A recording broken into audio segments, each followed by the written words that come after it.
इससे पहले कई वीडियो में हम लोग लॉन्ग क्वेश्चन जनरल यूनिट का हम लोग देख लिए स्टूडेंट। तो आज हम लोग जनरल यूनिट का बायोलॉजी क्लास 12 का जनरल यूनिट रिप्रोडक्शन यूनिट का हम लोग शॉर्ट क्वेश्चन देखेंगे और बहुत ही वीवीआई क्वेश्चन है, साथ ही ये सब प्रीवियस ईयर क्वेश्चन भी इसमें कुछ है और वीवीआई क्वेश्चन भी है। 12th बोर्ड एग्जाम के लिए मोस्ट इंपोर्टेंट है। आइए हम लोग इनको देखते हैं कौन कौन सा क्वेश्चन है। तो यूनिट 1 जनरल हो गया, शॉर्ट क्वेश्चन वीवीआई क्वेश्चन है और साथ ही बोर्ड मॉडल क्वेश्चन है और इसमें कुछ प्रीवियस ईयर का क्वेश्चन भी मिला हुआ, कई बार पूछा गया क्वेश्चन है, तो आप लोग ध्यान से इनको देखेंगे। पहला है भ्रूणपोष इंडोस्पर्म। इंडोस्पर्म के बारे में पढ़ करके आपको जाना है। भ्रूणपोष क्या होता है, इनका परिभाषा आपको याद करके जाना है। ये शॉर्ट क्वेश्चन है, 2 नंबर का ये पूछेगा, ठीक है।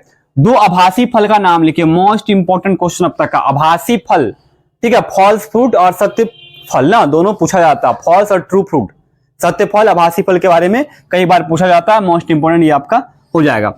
अगला क्वेश्चन है जलीय परागण करने वाला कारक का नाम लिखिए। जलीय परागण करने वाला कारक का नाम लिखिए, मतलब जलीय परागण जो होता है कौन से कारक के द्वारा होता है, कौन सा परागण कारक के द्वारा होता है, उसका नाम यहाँ पे लिखना। नेक्स्ट है अलैंगिक और लैंगिक जनन में अंतर। ये भी कई बार पूछा गया क्वेश्चन है। और अलैंगिक जनन का जो विधि है उसमें विखंडन हो गया, मुकुलन हो गया, इन सब में अंतर भी पूछा जाता है, तो इनको आपको पढ़ करके जाना है। नेक्स्ट क्वेश्चन है सेब को आभासी फल क्यों कहा जाता है। सेब का विकास पुष्प के कौन से भाग से होता है, इनके बारे में आपको यहाँ पर लिखना है, ठीक है। अगला है परागण। परागण को परिभाषित कीजिए। पॉलिनेशन क्या होता है, पॉलिनेशन को क्या करना है, परिभाषित करना, उनका परिभाषा बताना है, ठीक है। परागकण, पोलन ग्रेन का चित्र बनाइए। पोलन ग्रेन का चित्र, गोल चित्र बनाना पोलन ग्रेन का, मोस्ट इंपोर्टेंट ये भी, ठीक है। नेक्स्ट क्वेश्चन है कायिक प्रवर्धन। वेजिटेटिव प्रोपेगेशन से आप क्या समझते हैं, अलैंगिक जनन का ये क्वेश्चन है, टॉपिक है कायिक प्रवर्धन, ये भी इंपॉर्टेंट आपका हो जाएगा। अगला है अनिषेक फलन। पार्थेनोकार्पी फ्रूट क्या होता है, इनका उदाहरण भी आपको याद करके जाना है, इंपॉर्टेंट है ये। दोहरा निषेचन, डबल फर्टिलाइजेशन क्या होता है, इनका परिभाषा याद रखेंगे। ये तो लॉन्ग क्वेश्चन में ये पूछा जाता है, कभी कभी शॉर्ट्स में भी दोहरा निषेचन का परिभाषा पूछा जाता है, ठीक है।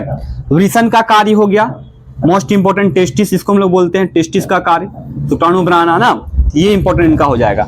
अगला है शुक्राणु जनन। शुक्राणु जनन का परिभाषा याद रखेंगे।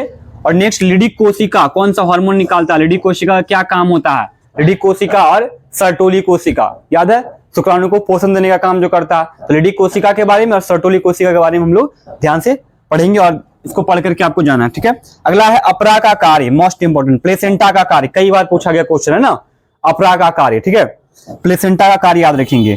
आईवीएफ का फुल फॉर्म, एसटीडी का, एमटीपी का, एड्स, एचआईवी, इन सब का फुल फॉर्म आपको याद रखना। इन विट्रो फर्टिलाइजेशन, एसटीडी का सेक्सुअल ट्रांसमिटेड डिजीज हो गया, एमटीपी का मेडिकल टर्मिनेशन ऑफ प्रेगनेंसी हो गया। इस तरह से आपको फुल फॉर्म याद करके जाना है, ठीक है। नेक्स्ट है यौन संचारित रोग का नाम लिखिए। एसटीडी का नाम आपको लिखना है, सिफिलिस, गोनोरिया जो लिखवाए थे ना, ट्रिक के माध्यम से भी लिखवाए हैं, तो उसको अच्छे से याद रखेंगे। यौन संचारित रोग का नाम आपको पढ़ के जाना, यहाँ से ऑब्जेक्टिव भी आने का संभावना है। और साथ ही कभी कभी 2 या 3 एसटीडी का नाम लिखने बोलता है 2 नंबर में, शॉर्ट क्वेश्चन में, ठीक है। आईयूटी क्या है, इंट्रायूटिन ट्रांसफर क्या होता है, जेडआईएफटी क्या है, जीआईएफटी क्या है, ये टेस्ट ट्यूब बेबी का विधि है, इसको अच्छे से पढ़ करके आपको जाना है, ठीक है। सबका फुल फॉर्म ही पूछा जाता है, zygote intrafallopian transfer, gamete intrafallopian transfer, intrauterine transfer, इनको भी अच्छे से याद करके जाना है।